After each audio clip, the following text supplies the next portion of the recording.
Bom dia! Vamos para o resumo do Clube 459, Salmo 114. O salmista celebra a passagem pelo Mar Vermelho e pelo Jordão. Quando Israel saiu do Jordão e da casa de Jacó, de um povo bárbaro, Judá ficou sendo o seu santuário e Israel seu domínio. O mar viu isto e fugiu. O Jordão tornou-se para trás. Os montes saltaram como carneiros, e os alteiros como cordeiros. Que tivestes, ó mar, que fugistes, e tu, ó Jordão, que tornastes para trás. E vós, montes, que saltaste como carneiros, e vós, alteiros, que saltaste como cordeiro. Treme a terra na presença do Senhor, na presença do Deus de Jacó, o qual converteu o rochedo em lago de águas e o seixo em manancial. Aqui o Davi estava relembrando de quando o Senhor abriu o Mar Vermelho, como é que o Senhor forneceu água ao povo dele no deserto. E ele fala que é uma coisa tão tremenda, que os montes saltam, a água se espanta, até o mar. O mar não para na frente de Deus. Você imagina? Deus é tão tremendo, tão poderoso, que quando a presença dele está com a gente, nem o mar não consegue ficar parado na frente. Tudo se abre. Tudo faz acontecer. E ele fala aqui de uma forma poética, né? Que os montes saltaram como cordeiro, o mar se abriu, correu para trás, se levantou.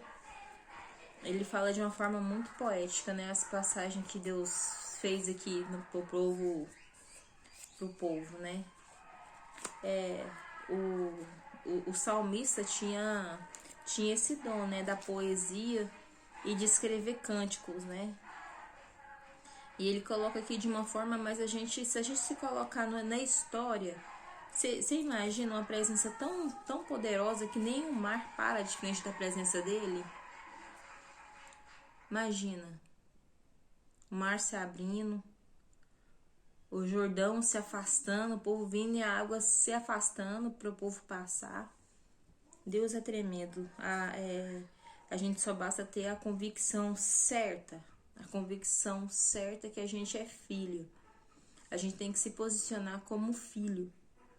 A gente tá vivendo a parte do avivamento. Só que as pessoas só querem falar de Deus se tiver uma plateia grandiosa, se ele estiver recebendo elogios. E a gente tem que ter muito cuidado com o tal do elogio, porque o elogio ele infla a carne, não o espírito, né? A gente tem que se gloriar com as coisas do espírito, as obras que Deus faz com a gente. Não se você tá recebendo elogio, se esse aqui tá vendo ou aquele ali tá vendo. Deus tá vendo. Pra Deus não tem nada oculto. Deus conhece tudo. Então, se você tem na parte do avivamento, você tem que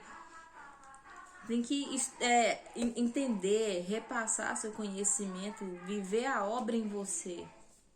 Você tem que viver de uma forma que as pessoas te olhem na rua e vejam que Cristo habita em você. Você é um pequeno Cristo, seja imitadores de Cristo. A gente tem que viver como Cristo viveu. A gente tem que ter essa convicção aqui, ó, que o mar vai se abrir.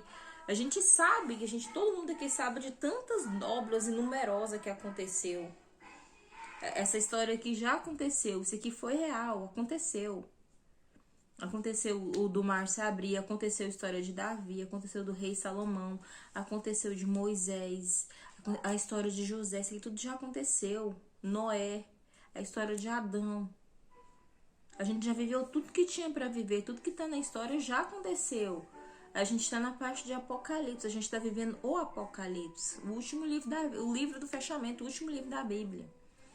Então a gente tem que ficar atento, fazer parte do avivamento do lado certo. Não ter vergonha, não ficar esperando acontecer. Às vezes você tem a oportunidade de estar diante de alguém, diante de um povo, você falar mais sobre Deus. A toda honra e toda glória só a Deus pertence. Aqui, ó, no versículo 7 fala: treme a terra na presença do Senhor, na presença do Deus de Jacó. A terra estremece. a terra estremece. E esse ser, essa divindade que faz a terra estremecer é nosso Pai.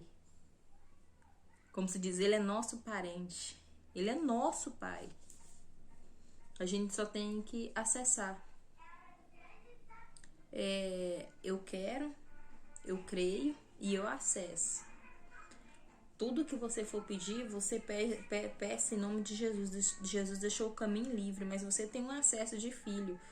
Imagina assim que Jesus é nosso irmão mais velho, que veio, fez tudo que tinha que fazer para você ter o livre acesso, para você só chegar e falar com o Pai. Então é isso. É o acesso que nunca foi mudado, o Deus que nunca mudou, o que conhece todos os nossos pensamentos, que ele é onipresente, onipotente. Esse é nosso Pai. Quero que vocês tenham um excepcional dia. Reflitam nas obras que Deus já fez, nas grandiosidades que Deus já fez. E é isso. Tenham um excelente dia. Bom dia.